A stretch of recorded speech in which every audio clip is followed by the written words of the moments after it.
2 taon na ang lumipas mula nang pumanaw si Aling Esther, ang asawa ni Mang Lando, na nag-iwan ng malaking puwang sa kanilang tahanan.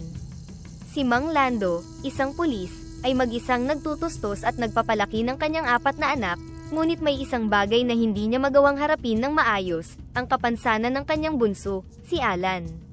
Bagamat naoperahan na ang bingot ni Alan noong bata pa siya, hindi pa rin maalis sa isipan ni Mang Lando na ito'y isang kahihiyan sa kanilang pamilya. Gabi na at nagtipon-tipon na ang buong pamilya sa hapagkainan. Tahimik lamang si Alan sa dulo ng mesa habang masayang nagkukwentuhan sina Nestor, Denden, at Carla tungkol sa kanilang mga ginawa sa eskwela. "Tay, nanalo po ako sa science quiz kanina," masayang balita ni Nestor, sabay ngiti kay Mang Lando. "Magaling anak," sagot ni Mang Lando habang sumasandok ng karne at nilagay sa plato ni Nestor. "Sana'y lagi kang ganyan, Nestor. Masipag at matalino." Ngumiti si Nestor at may pagmamalaking tumingin sa kanyang mga kapatid. Samantalang si Alan ay nakayuko lamang, tahimik na kumakain. Alam niyang hindi siya pagbibigyan ng pansin kahit pa magkwento siya. "Kuya Nestor, may bagong project ba kayo sa school?" tanong ni Denden, na sinagot naman ng kanilang kapatid. Habang nagtatawanan ang magkakapatid, si Alan ay naglakas loob na magsalita. "Itay," mahinang sabi ni Alan dahil sa takot na hindi siya marinig o mas malala pa, "baka mabaliwala lang. Nanalo din po ako sa drawing contest kanina." Biglang tumigil ang tawanan sa mesa. Si Nestor at Carla ay nagpalitan ng tingin, halos hindi mapigilan ang ngiti na may halong pangungutya. Mabilis na nagsalita si Carla. "Ngongo, paano mo naipanalo yung contest? Paano mo naipaliwanag yung drawing mo? Ang hirap mong magsalita." Napatawa si Nestor sa sinabi ni Carla, habang si Alan ay tahimik lang, pinipigilan ang luha sa kanyang mga mata. "Totoo ba yan, Alan?" malamig na sabi ni Mang Lando, na hindi man lang tumingin sa kanyang anak. "Baka nagkakamali ka lang." Dito na parang nawasak ang puso ni Alan. Kahit anong subok niyang ipakita ang kanyang kakayahan, tila walang halaga sa kanyang ama. Dahan-dahan siyang bumalik sa pagkain, habang naririnig ang mahina, ngunit nakakasakit na pagtawa ng kanyang mga kapatid. Nang matapos ang hapunan, nagsimula ng magligpit si Denden ng mga plato, habang si Nestor at Carla ay pumunta na sa sala upang manood ng telebisyon. Naiwan si Alan na tahimik sa gilid ng mesa, nag-iisip kung bakit tila hindi siya kailanman napapansin o tinatanggap. Si Mang Lando, sa kabilang banda, ay abala sa pagbabasa ng balita tungkol sa isang kaso sa kanilang bayan. Ngunit kahit siya ay hindi mapakali. Sa kanyang kalooban, may kirot sa tuwing naiisip niyang hindi niya kayang tanggapin si Alan ng buong buo. "Nakakahiya, paano na lang ang sasabihin ng mga tao kapag nakita nilang ganito ang anak ko?" Isip ni Mang Lando, habang palihim na pinagmamasdan si Alan na tahimik sa dulo ng mesa. May bahagi sa kanyang puso na nais yakapin ng anak, ngunit mas malaki ang bahagi ng kanyang kahihiyan. Dumating si Nestor sa tabi ni Mang Lando, at ngumiti ito habang binubuksan ang telebisyon. "Tay, manood tayo ng balita," aya ni Nestor, tila nag-aalok ng sandaling makapagpahinga sila. Ngunit bago pa man makalipat ng upuan si Mang Lando, lumapit muli si Alan at mahina ngunit buong tapang na nagtanong, "Itay, pwede po ba akong sumama bukas sa trabaho nyo?" Halos di napigilan ni Nestor ang pagtawa, sabay sulyap kay Mang Lando. "Tay, papayag ka bang isama yung bingot? Baka mahirapan lang siya," biro ni Nestor, na sinundan naman ng tawa ni Carla mula sa sala. Napatigil si Mang Lando. Alam niyang hindi tama ang reaksyon ng mga anak niya, ngunit hindi niya kayang kontrahin ito. Paano kung hindi kayanin ni Alan? Baka nakakahiya lang sa presinto. Isip niya, at sa halip na sagutin si Alan, tahimik na lumabas si Mang Lando ng bahay. Iniwan niyang nakabitin ang tanong ng kanyang anak, at wala siyang lakas ng loob na magpaliwanag o magbigay ng sagot. Naiwan si Alan, nakatayo sa gilid ng mesa, na parang wala siyang halaga sa mundo ng kanyang pamilya. Nang gabing iyon, habang lahat ay natutulog, si Alan ay nag-iisip sa kanyang maliit na kwarto. "Bakit parang wala akong lugar dito?" tanong niya sa sarili, habang pilit niyang iniisip kung paano makakaalis sa mga sugat na dulot ng hindi pagtanggap sa kanya. Kinuha niya ang lumang larawan ng kanyang ina, at tahimik na nagsalita, "Inay, bakit po hindi nila ako kayang mahalin tulad ng pagmamahal mo sa akin?" Sa loob ng mapanghamong mundo ng paaralan, naging isang sandigan para kay Alan ang kanyang kaibigang si Ben. Si Ben, isang masiglang bata na kilala sa kanyang mabuting puso at pagiging matulungin, ay madalas nakasama ni Alan tuwing oras ng recess o sa mga pagtitipon sa labas ng klase. Isang mainit na hapon, habang nagpapahinga sila sa lilim ng isang punong mangga sa schoolyard, muling pinagtawanan si Alan ng ilang mas matatandang estudyante. Tingnan niyo si Bingot, para siyang isdang nahuli sa lambat kapag nagsasalita, malakas na tawanan ng grupo habang naglalakad palayo. Si Alan, nakayuko at pinipigilan ang mga luha, ay pilit na kinakalma ang sarili. Si Ben, na nasa tabi niya, ay hindi mapigilan ang pagdaramdam. Hinawakan niya ang braso ni Alan at sinabing, "Huwag mo silang pansinin, Alan. Mga walang magawa sa buhay yan." "Ben, bakit anong problema nila sa akin? Ano bang mali sa akin?" Malungkot na tanong ni Alan, habang tinitingnan ang kanyang mga kamay. "Wala, Alan, wala kang kasalanan.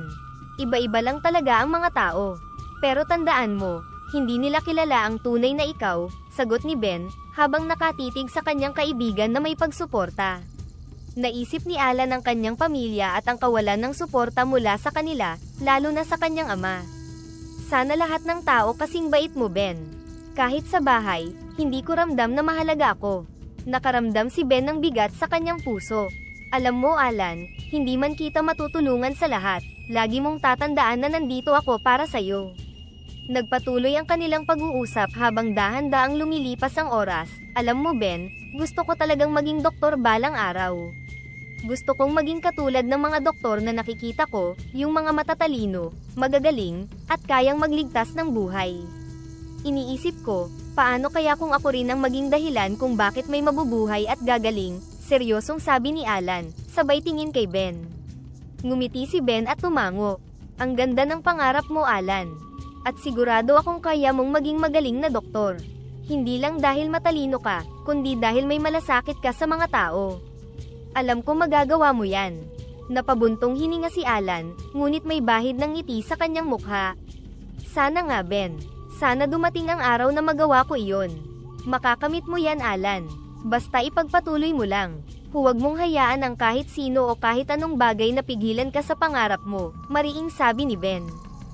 Habang papalubog ang araw, naramdaman ni Alan ang isang bihirang sandali ng kapayapaan, salamat sa suporta ni Ben. Sa unang pagkakataon sa maraming araw, may ngiti sa kanyang mukha habang bumabalik sila sa loob para sa kanilang huling klase.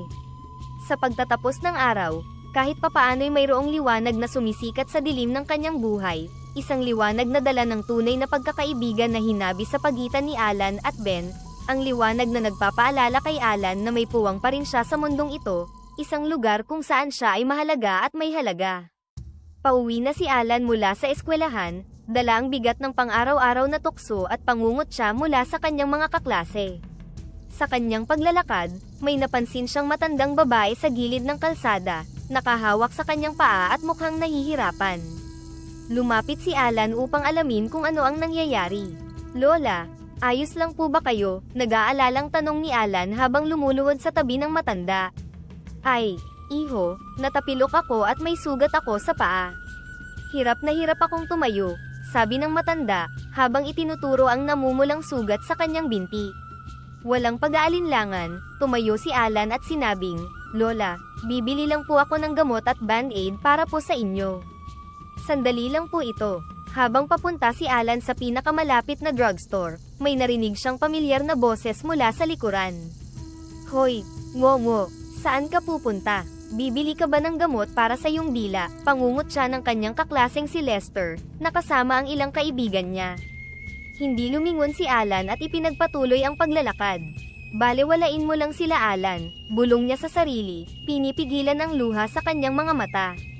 Pagbalik ni Alan, may dala na siyang gamot at band-aid. Maingat niyang nilinis ang sugat ng matanda at nilagyan ng benda. Pagkatapos, binuksan niya ang kanyang baon na tinapay at inalok ito sa matanda. "Maraming salamat, iho. Bihirang-bihira na lang ang may mabuting puso ngayon," maluhaluhang pasasalamat ng matanda. "Huwag po kayong mag-alala, Lola. Masaya po akong makatulong," sagot ni Alan. Ngumiti siya ngunit may bakas pa rin ng lungkot sa kanyang mga mata. "Hindi ba mahirap para sa iyo, iho? ang maging mabait sa isang mundo na parang hindi mabait sa iyo? Tanong ng matanda, tila nahahalata ang bigat na dala ni Alan. Opo Lola, pero, natutunan ko po na mas mabuti na ang maging mabuting tao, kahit na minsan ay mahirap, tugon ni Alan, habang pinipigilan ang damdamin. Nang makita ni Alan na medyo gumanda na ang pakiramdam ng matanda, nagpaalam na siya. Sige po Lola, kailangan ko na pong umuwi. Ingat po kayo ha. Babalik ako iho, at magdadala ako ng regalo para sa'yo, sabi ng matanda habang nakangiti. Habang naglalakad pa uwi, muling sumigaw si Lester at ang kanyang mga kaibigan, bye-bye ngongo. Ngunit sa oras na ito, kakaiba ang pakiramdam ni Alan. Sa kabila ng pangungutya, may kapayapaan siyang naramdaman dahil sa kanyang mabuting gawa. Nakauwi si Alan na may bagong pag-asa, na kahit papaano, sa kabila ng lahat ng panunukso at pagsubok, may mabuti pa ring nangyayari kapag pinili mong gumawa ng tama. Ang pagtulong niya sa matandang babae ay isang maliit na hakbang, ngunit ito ay nagbigay sa kanya ng lakas ng loob na kinakailangan upang harapin ang susunod na mga araw. 3 araw matapos ang kanilang pagtatagpo, nagbalik ang matandang babae sa parehong lugar kung saan siya tinulungan ni Alan. Sa pagkakataong ito, may kakaibang kinang sa kanyang mga mata at tila may bahid ng kabataan sa kanyang anyo. Naghintay siya sa lilim ng puno kung saan sila unang nagkita, umaasang muli niyang masilayan ang batang nagpakita sa kanya ng kabutihan. Habang papalapit si Alan, napansin niya kaagad ang pagbabago sa itsura ng matanda. Lola, kayo po ba yan? Ibang-iba po ang itsura ninyo ngayon, sambit ni Alan, puno ng pagtataka. Ngumiti ang babae, oo, ako nga Alan. Ngunit hindi ako isang ordinaryong matanda. Ako ay isang diwata, at nagbalik ako upang pasalamatan ka sa iyong kabaitan at malasakit. Nabigla si Alan sa narinig, hindi makapaniwala sa kanyang mga mata at tenga. Diwata po kayo, totoo po ba yan? Tanong niya, ang kanyang boses ay halo ng pagdududa at pagkamangha. Oo, totoo Alan, at bilang pasasalamat sa iyong ginawa, may dala akong regalo para sa'yo. Tumayo ang diwata at mula sa kanyang bulsa ay inilabas ang isang kwintas na may kumikinang na bato sa gitna. Ito ang kwintas ng katalinuhan. Gamitin mo ito sa iyong pag-aaral, at makikita mong mas madali mo nang mauunawaan at matatandaan ang iyong mga aralin. Dahan-daang inabot ni Alan ang kwintas, ang kanyang kamay ay bahagyang nanginginig. Para sa akin po to. Salamat po, pero, bakit Alan? Tanong ng diwata, na ngayon ay lumingon sa kanya ng may pag-unawa. Paano po ito makakatulong sa akin? May mga tao pong hindi ako naiintindihan o pinapahalagahan dahil sa aking pagsasalita. Kahit anong husay ko sa pag-aaral, parang hindi nila ito nakikita. Malungkot na tugon ni Alan, ang kanyang mga matay lumuluha. Alan, ang tunay na halaga ng tao ay hindi lamang nasusukat sa kung paano siya magsalita o kung paano siya tingnan ng iba, mahinahong sabi ng diwata. Ang kwintas na ito ay magpapaalala sa iyo na ang iyong katalinuhan at kabutihan ng puso ay higit na mahalaga kaysa sa anumang pangungutya. Sa bawat pagsubok, isuot mo ito, at ipaalala sa iyong sarili na ikaw ay may natatanging halaga at layunin sa mundong ito. Nagpasalamat si Alan, ang kanyang puso ay puno ng pasasalamat at pag-asa. Salamat po diwata. Pangako, gagamitin ko po ito hindi lang para sa sarili ko, kundi para makatulong din sa iba. Magaling Alan. Tandaan mo, ang tunay na lakas ay nasa kabutihan ng iyong puso. Manatili kang mabuti at matatag, paalala ng diwata bago siya tuluyang naglaho. Iniwan si Alan na may bagong sigla at determinasyon. Habang naglalakad pa uwi, suot ang kanyang bagong kwintas, naramdaman ni Alan ang bigat ng responsibilidad na dala nito. Ngunit kasabay nito ay ang kasiyahan na sa wakas, may isa na namang nilalang na nakakita at nagpahalaga sa kanyang tunay na halaga. Sa mga susunod na araw, handa na siyang harapin ang mga hamon ng buhay na may bagong lakas at pag-asa. Sa tulong ng mahiwagang kwintas na ibinigay ng diwata, nagsimulang magbago ang buhay ni Alan sa paaralan. Ang kwintas, na laging nakasabit sa kanyang leeg, ay hindi lamang nagbibigay sa kanya ng dagdag katalinuhan, kundi pati na rin ng pag-asa at determinasyon. Araw-araw, bago pumasok sa klase, hinahawakan niya ito at pinapaalalahanan ang sarili na mayroon siyang kakayahan na umunlad at magtagumpay. Sa loob ng silid-aralan, kapansin-pansin ang pagbabago kay Alan. Mula sa dati na madalas na nasa sulok lamang at hindi pinapansin, ngayon ay isa na siyang aktibong estudyante na madalas magtaas ng kamay at sumagot sa mga tanong ng guro. Ngayon, sino ang makakasagot sa problem na ito? Tanong ng teacher sa mathematics, habang itinuturo ang isang komplikadong problem sa blackboard. Walang pag-aatubiling itinaas ni Alan ang kanyang kamay. Alan, gusto mong subukan? Tanong ng guro, isang bahagyang ngiti ang gumuhit sa kanyang labi. Opo ma'am, sagot ni Alan, tumayo siya at dahan-daang lumapit sa blackboard. Sa tulong ng kwintas, malinaw niyang naipaliwanag ang solusyon sa problema, na ikinamangha ng kanyang mga kaklase. Pagkatapos ng klase, lumapit sa kanya si Ben. Wow Alan, ang galing mo kanina, sabi nito na may halong paghanga. Ngumiti si Alan. Salamat Ben, pero baka tsamba lang yun, sabi niya na may ngiti sa kanyang mukha. Habang patuloy ang mga taon, tuloy-tuloy din ang pag-akyat ni Alan sa hagdan ng tagumpay. Sa bawat taon, siya ang nangunguna sa kanilang klase, ngunit hindi ito nagbabago ng pagtrato ni Mang Lando. Kapag umuuwi si Alan na may medalya, si Mang Lando ay palaging abala sa kanyang trabaho o tahimik lamang na itinatago ang papeles ng anak. Hanggang sa dumating ang araw ng pagtatapos sa high school, kung saan si Alan ay pinarangalan na valedictorian. Habang tinatanggap niya ang medalya sa entablado, hindi niya maiwasang mapansin na wala sa audience si Mang Lando. Ang kanyang mga kaklase ay yakap ng kanilang mga magulang, puno ng tuwa at pagmamalaki, habang si Alan ay nag-iisa, walang ni isang miyembro ng kanyang pamilya na naroon upang ipagdiwang ang kanyang tagumpay.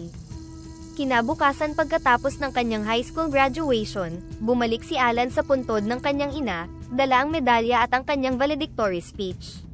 Umupo siya sa tabi ng puntod at marahan na inilapag ang medalya sa lapida. Inay, valedictorian po ako. Nakakatuwa po no. Sana proud po kayo sa akin. Pero si Itay, hindi niya man lang ako pinanood. Akala ko sa pagkakataong ito, magiging proud siya sa akin. Pero wala po siyang pakialam. Tumulo ang luha ni Alan habang nagsasalita siya sa puntod ng ina. Sana nandito ka Inay. Kahit ikaw lang ang magsabi sa akin na proud ako sa iyo anak. Sa kabila ng sakit, alam ni Alan na hindi siya dapat tumigil. Patuloy siyang lumalaban para sa kanyang mga pangarap, para sa sarili, at para sa ina na lagi niyang sinasandigan sa kanyang puso. Sa gabing iyon, nagpasya si Alan na papatunayan niya sa mundo, sa sarili, at sa lahat, na higit siya sa pangungutya at kawalan ng atensyon na naranasan niya. Napuno ng pananabik si Alan nang siya ay nagpasyang sundin ang kanyang pangarap na maging doktor. May kabaman sa kanyang dibdib, lumapit siya kay Mang Lando isang umaga, dala ang pag-asang maaaring magbago ang damdamin ng kanyang ama. Itay, gusto ko po sanang mag-aral ng medisina. Pangarap ko pong maging doktor, malumanay na sabi ni Alan, ang kanyang mga matay nagpapakita ng sinserong hangarin. Ngunit hindi inaasahan ni Alan ang tugon ng kanyang ama. Kung ipagpapatuloy mo ang iyong pag-aaral, mas mabuting lumayas ka na lang. Hindi kita susuportahan. Ikinakahiya kita, malamig na sagot ni Mang Lando, hindi man lang tumingin sa kanyang anak. Nabigla si Alan, hindi makapaniwala sa narinig. Itay, bakit po? Ano pong nagawa kong mali? Tanong niya. Ang kanyang boses ay nanginginig, puno ng sakit at pagkalito. Wala, hindi kita maintindihan Alan. Hindi normal ang gusto mong buhay. Dito ka na lang at tulungan mo ako dito sa bahay. Pagtatapos ni Mang Lando, saka tinalikuran ang kanyang anak. Sa sandaling iyon, parang gumuho ang mundo ni Alan. Hindi niya akalain na ang kanyang pangarap ay magiging sanhi ng ganitong reaksyon mula sa kanyang ama. Umiyak siya sa kanyang kwarto, hinahanap ang lakas na magpatuloy. Sa kabila ng sakit, hindi sumuko si Alan. Nag-apply siya ng scholarship at nagsumikap sa kanyang mga pagsusulit. Nang matanggap niya ang balita na siya ay nakakuha ng full scholarship sa isang kilalang unibersidad, nakaramdam siya ng kakaibang saya na may halong lungkot. Bago siya umalis, humarap siyang muli sa kanyang ama. Itay, aalis na po ako. Nakakuha po ako ng scholarship. Sana isang araw, maipagmamalaki niyo rin ako, sabi ni Alan, subalit malungkot ang kanyang mga mata. Hindi sumagot si Mang Lando, tanging ang marahan na tango lamang ang kanyang tugon, at saka ipinagpatuloy ang kanyang ginagawa. Sa kanyang pag-alis, dala ni Alan ang mabigat na damdamin ng hindi pagtanggap, ngunit may determinasyon na patunayan ang kanyang halaga hindi lamang sa kanyang sarili, kundi para sa lahat ng mga taong maaaring hindi siya naiintindihan. Umalis si Alan ng bahay dala ang kaunting gamit at ang kwintas na bigay ng diwata. Habang papalayo, naramdaman niyang iiwanan niya ang isang buhay na puno ng mga hindi masasayang alaala. Subalit sa kanyang puso, isang bagong kabanata ang nagbubukas, isang paglalakbay na siya mismo ang gagawa ng kanyang tadhana. Sa bawat hakbang palayo sa bahay na dati niyang tahanan, pilit niyang pinatatag ang kanyang loob.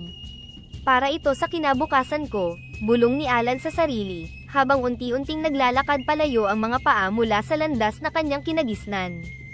Ang desisyon niyang ito ay magiging simula ng kanyang tunay na paglalakbay, patungo sa pangarap na maging isang mahusay na doktor. Bawat araw, ang buhay ni Alan ay umiikot sa dalawang mundong magkaiba. Sa umaga, siya ay isang masigasig na estudyante ng medisina, at sa gabi, isang barista na nagtatrabaho sa isang maliit na coffee shop upang pangdagdag sa kanyang pang-araw-araw na gastusin. Ito ang kanyang buhay mula nang umalis siya sa kanilang bahay upang ituloy ang kanyang pangarap, kahit na wala siyang suporta mula sa kanyang ama.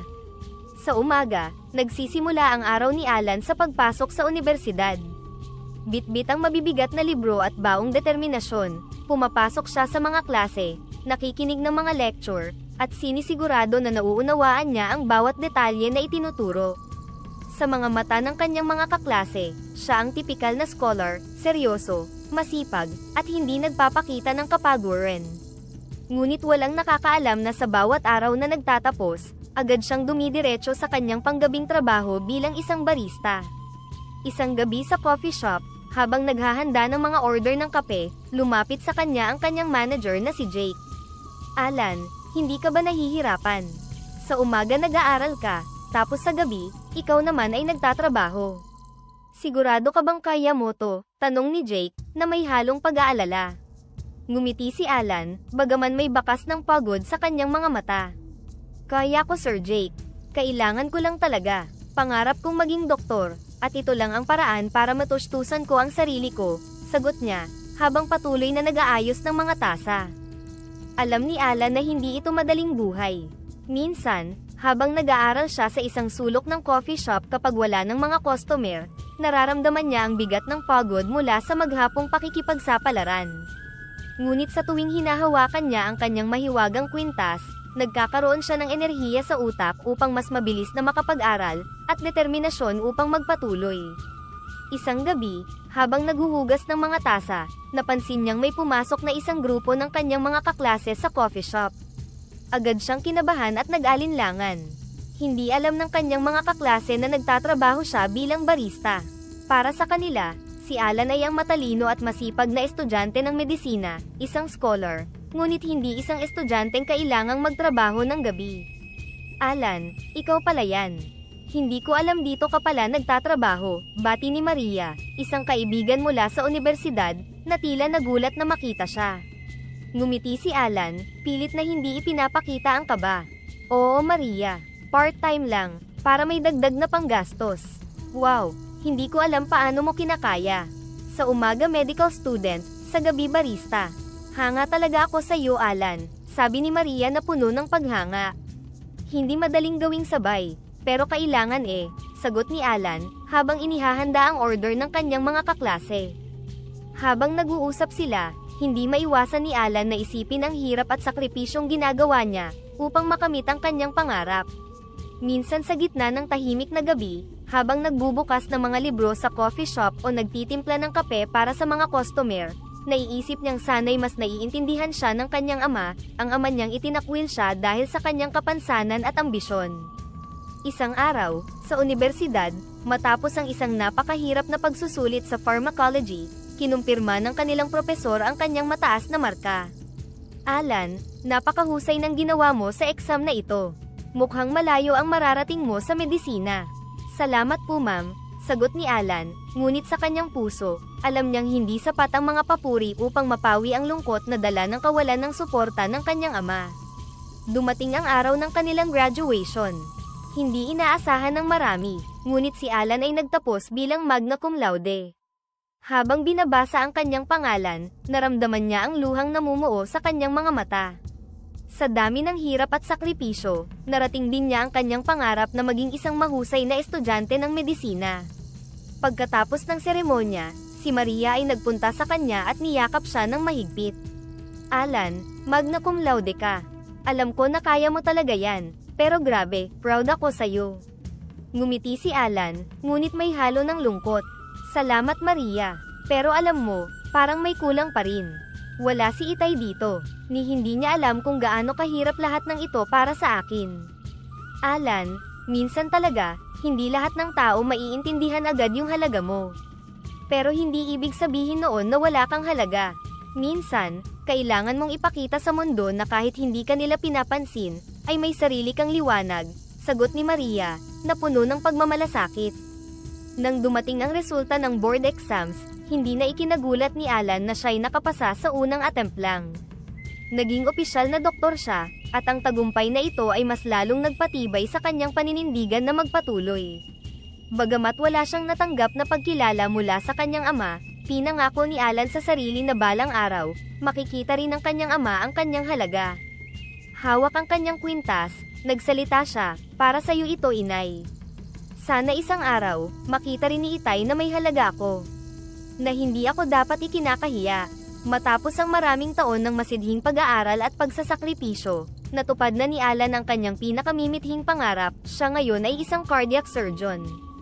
Ang trabaho ng isang cardiac surgeon ay hindi biro, siya ang may responsibilidad na kumpunihin ang puso ng tao, isang bahagi na kapag nagkamali, maaaring humantong sa pagkawala ng buhay. Bilang isang espesyalista sa operasyon sa puso, kinakailangan ni Alan ng hindi lamang kaalaman at husay, kundi lakas ng loob at determinasyon sa bawat operasyon na isinasagawa niya. Isang umaga, habang naghahanda si Alan para sa isang major operation, tinanong siya ng kanyang nurse. Dok, kinakabahan po ba kayo sa mga ganitong klase ng operasyon? Lalo na po kapag alam niyong nakasalalay ang buhay ng pasyente sa inyong mga kamay. Tumango si Alan habang tinitingnan ang mga medical charts ng pasyente. Palaging may kaba. Hindi mo kasi pwedeng gawing normal ang operasyon. Kailangang palagi mong ibigay ang iyong buong atensyon. Isa lang na pagkakamali, hindi mo na mababawi ang buhay ng tao. Ang pasyente ni Alan ng araw na iyon ay isang 60 years old na lalaki na nagkaroon ng malubhang kondisyon sa puso. Bago magsimula ang operasyon, kinausap ni Alan ang pamilya ng pasyente. Dok, ano pong tsansa niya? Malaki po ba ang posibilidad na gumaling siya? Tanong ng anak ng pasyente, may halong takot sa kanyang tinig. Hindi madali ang operasyong ito, pero gagawin ko ang lahat ng makakaya ko. Nangangako akong aalagaan ang inyong ama ng parang pamilya ko rin, sagot ni Alan, na may kasiguruhan sa boses. Sa bawat salitang binitiwan niya, dama ang kanyang malasakit at tunay na hangad na makatulong. Ang operasyon ay naging matagumpay. Matapos ang ilang oras, lumabas si Alan sa operating room at agad na kinausap ang pamilya. Successful ang operasyon. Stable na ang kondisyon ng inyong ama. Makakapagpahinga na siya at kailangan lamang ng tamang pag-aalaga para tuluyan siyang gumaling, balita ni Alan, na ikinatuwa ng pamilya ng pasyente. Dok, maraming salamat po. Hindi po namin alam kung paano namin kayo mapasasalamatan, sambit ng anak habang luhaang niyakap si Alan. Nandito ako para tumulong.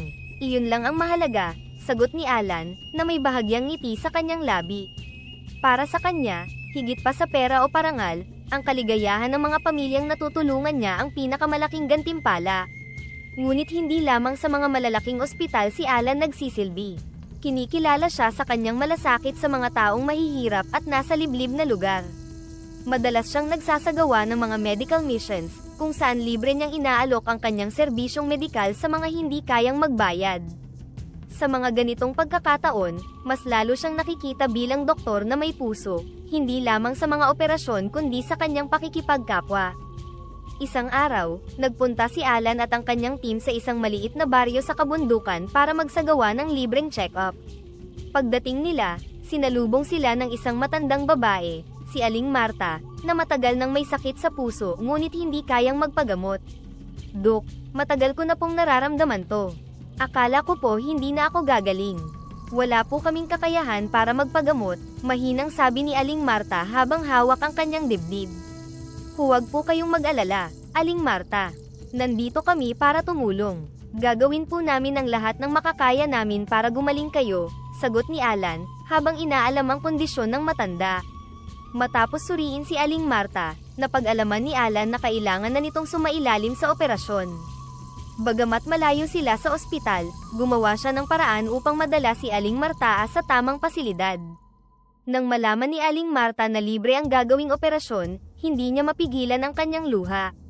"Dok, paano ko po kayo mababayaran?" "Wala po akong pera," umiiyak na tanong ni Aling Marta. Ngumiti si Alan at sinabing, "Hindi niyo po kailangan magbayad. Ang mahalaga po, gumaling kayo at maipagpatuloy ang inyong buhay." Sa mga ganitong pagkakataon, nararamdaman ni Alan ang tunay na halaga ng kanyang propesyon. Hindi lamang siya isang doktor na nagpapagaling ng katawan, isa rin siyang tao na nagbibigay ng pag-asa at bagong buhay sa mga taong tila nawalan na ng pagkakataon. Habang pauwi mula sa baryo, nakausap siya ng kanyang kasamahang si Dr. Luis. "Alan, bakit ka ba nagpapakahirap? Pwede ka namang mag-focus na lang sa mga nagbabayad na pasyente sa ospital. Bakit kailangan mong pumunta sa mga lugar na ganito?" Tumingin si Alan sa malayo, nag-isip sandali bago sumagot. "Luis, noong bata pa ako, hindi ko naranasan ang ganitong tulong. Napakahirap lumaki ng walang suporta. Alam ko kung paano ang pakiramdam ng walang nagmamalasakit, kaya gusto kong maging tulay para sa mga taong hindi kayang abutin ang ganitong uri ng tulong." Tahimik na napaisip si Dr. Luis, at tumango, ramdam ang malalim na malasakit ni Alan. Sa bawat pasyenteng natutulungan niya, nararamdaman ni Alan na mas lumalalim ang kanyang pagnanasa na maglingkod. Para sa kanya, ang pagiging isang cardiac surgeon ay hindi lamang tungkol sa mga operasyong ginagawa, ito ay isang paraan upang ipakita na sa kabila ng lahat ng pagsubok, may mga taong handang tumulong at magbigay ng pag-asa. Isang tahimik na hapon, habang nanunood ng telebisyon si Mang Lando kasama ang kanyang mga anak, bigla siyang nakaramdam ng matinding sakit sa dibdib. Ang sakit ay biglaan at matindi, na para bang may mabigat na bagay na pumipiga sa kanyang puso. Dali-dali siyang dinala sa ospital ng kanyang mga anak, na puno ng pag-aalala. Sa ospital, kinumpirma ng mga doktor na si Mang Lando ay nakaranas ng malubhang heart attack at kailangang oprahan agad. Sa hindi inaasahang pagkakataon, ang araw na iyon ay day off ni Alan, ngunit ang pangyayari ay nangangailangan ng kanyang agarang aksyon. Isang nurse ang tumawag kay Alan. "Dok Alan, kailangan ninyong pumunta agad sa ospital. Ang tatay nyo, nagkaroon ng heart attack. Kailangan ng agarang operasyon." Napako ang tingin ni Alan sa sahig, hindi makapaniwala sa narinig. "Pupunta na ako dyan," mahina niyang sagot, sabay baba ng cellphone. Pagdating ni Alan sa ospital, agad siyang nagbihis ng surgical gown at naghanda para sa operasyon. Habang naghahanda, pinilit niyang iwaksi ang anumang personal na emosyon, hindi madali ang mag-opera ng sariling ama, ngunit kailangan niyang manatiling mahinahon at focus. Sa operating room, bago isagawa ang operasyon, naglaan siya ng sandali upang magdasal. "Bigyan niyo po ako ng lakas at gabay," bulong niya.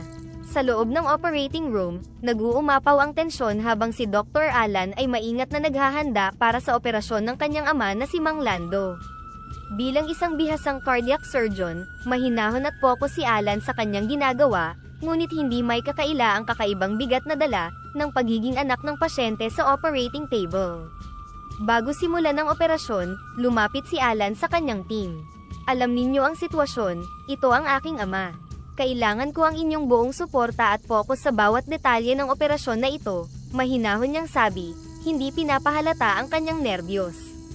"Opo Dr. Alan, nandito kami para suportahan kayo. Gagawin natin ang lahat ng ating makakaya," tugon ng head nurse, na may pagsang-ayon ng buong team.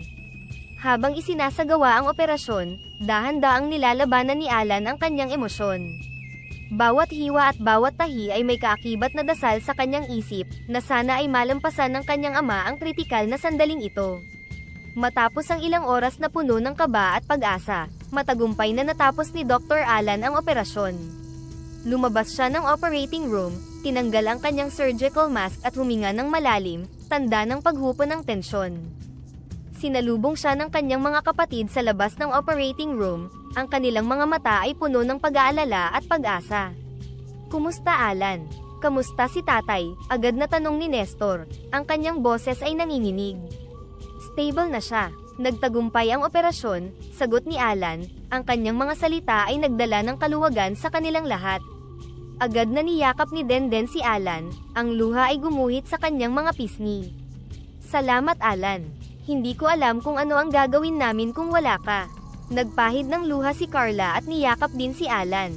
Pasensya ka na Alan, sa lahat ng panahong hindi namin naipakita ang nararapat na suporta at pagpapahalaga sa'yo, sabi niya, ang kanyang tinig ay puno ng pagsisisi. Ngumiti si Alan, at bagaman pagod, ramdam niya ang bigat na naalis sa kanyang balikat. Wala yun. Ang importante ngayon, okay na si tatay. Pagmulat ni Mang Lando mula sa pagkakatulog, dahan-dahan niyang naramdaman ang bigat ng kanyang katawan at ang mga aparatong nakakabit sa kanya. Habang binabalikan sa isip kung ano ang nangyari, pumasok ang nurse sa kanyang silid. Sir, magaling na po kayo. Kailangan niyo lang pong magpahinga, sabi ng nurse. Anong nangyari sa akin? Mahina na tanong ni Mang Lando, pilit inaalala ang mga huling sandali bago nawala ang kanyang malay. Nagkaroon po kayo ng malubhang heart attack sir. Si Dr. Alan, ang inyong anak, ang nag-opera at nagligtas ng inyong buhay. Agad na nabalot ng lungkot at pagsisisi si Mang Lando.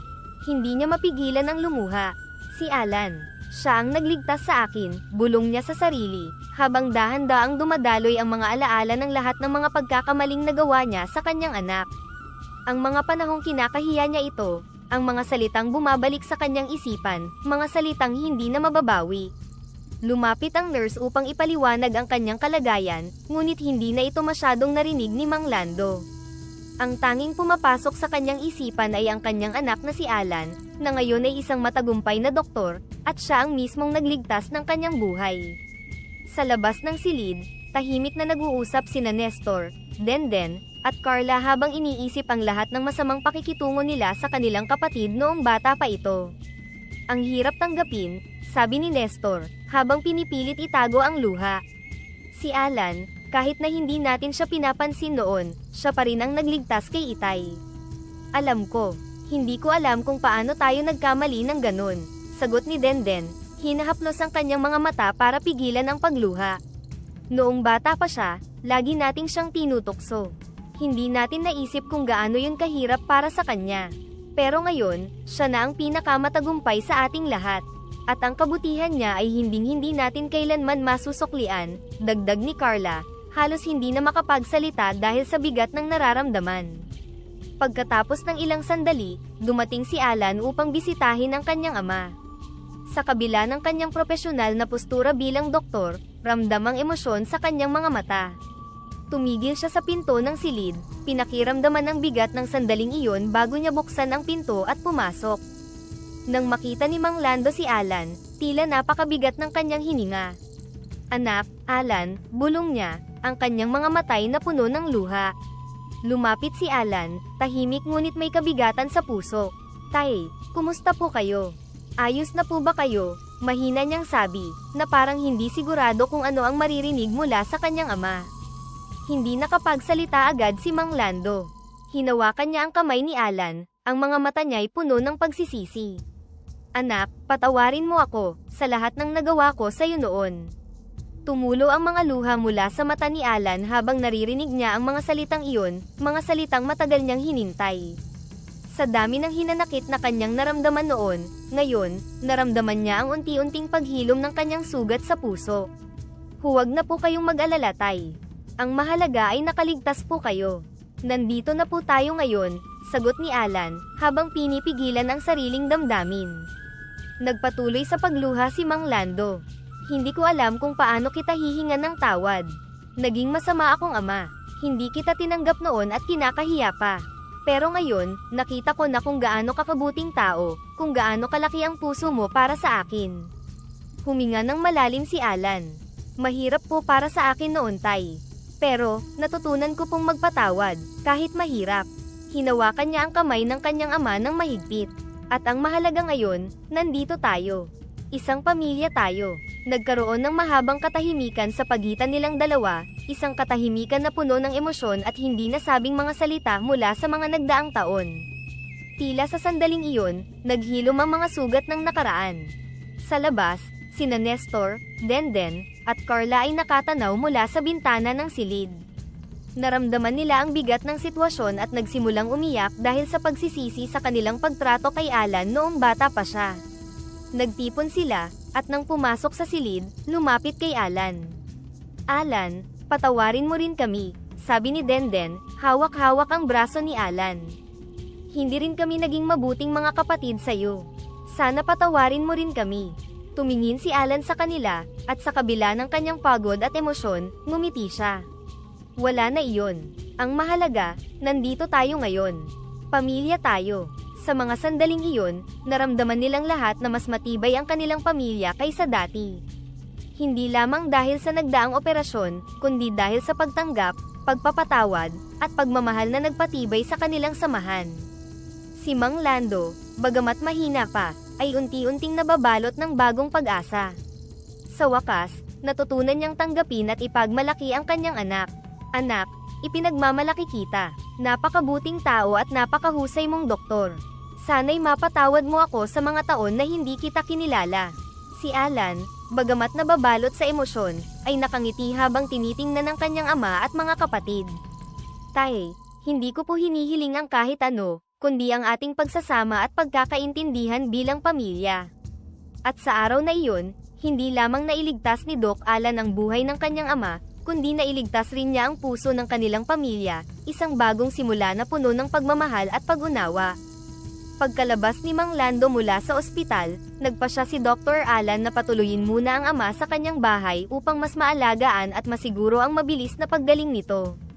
Si Carla, ang kanilang bunsong kapatid, ay pumayag ding tumulong upang masiguro na laging may makakasama si Mang Lando. Naramdaman ng lahat na ito ang kanilang pagkakataon upang mapagtibay ang kanilang pamilya, isang pamilya na muling binuo ng pagmamahal, matapos ang mga taon ng hindi pagkakaunawaan. Sa unang gabi ni Mang Lando sa bahay ni Alan, hindi niya maiwasang mapansin ang katahimikan at kapayapaan ng tahanan ng kanyang anak. Malayo ito sa dating pagkakasangkot nila sa mga alitan at hindi pagkakaintindihan. "Anak, hindi ko akalaing darating ang araw na magiging pabigat ako sa inyo," sabi ni Mang Lando habang nakaupo sa sofa, binabantayan ni Alan at Carla. "Huwag po kayong magsalita ng ganyan, tay," sagot ni Alan, hawak ang kamay ng ama. "Walang pabigat sa pamilya. Kayo ang bumuo sa amin, ngayon kami naman ang mag-aalaga sa inyo. Ganito ang pamilya, tay," dagdag ni Carla habang iniaayos ang mga una ng ama. "Lalo na kapag kailangan nyo ng tulong." Nang sumunod na linggo, nagpasya si Alan na maghanda ng isang salo-salo para sa kanilang pamilya. Nag-imbita rin siya ng ilang malalapit na kamag-anak upang ipagdiwang ang bagong yugto ng kanilang pamilya, isang pamilyang muling binuo ng pag-ibig, pagpapatawad, at pagkakaintindihan. Habang abala si Carla sa kusina, tumulong sina Nestor at Denden sa paghahanda ng mesa.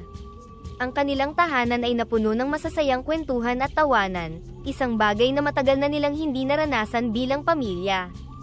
"Ang saya ng ganito," sabi ni Denden, habang ipinapwesto ang mga plato sa mesa. "Masarap pala sa pakiramdam na muling maging buo at walang kinikimkim na sama ng loob. Nakakatuwa rin na makita si tatay na masaya at malakas na," sabi ni Nestor, mas madalas nang ngumiti ngayon kumpara sa mga nakaraang taon. Nang magtipon na ang lahat sa hapag, binuksan ni Alan ang isang bote ng alak para sa isang toast. "Para sa ating pamilya, na kahit ano ang mga pagsubok na hinarap, ay muling binuo ng pagmamahal at pagkakaunawaan." Tumahimik ang lahat saglit, tila sinasalo ng kanilang puso ang kahalagahan ng mga sandaling iyon. Si Mang Lando, kahit na mahina pa rin ang katawan, ay tumayo at nagsalita. "Alan, hindi ko alam kung paano ako magpapasalamat sa iyo.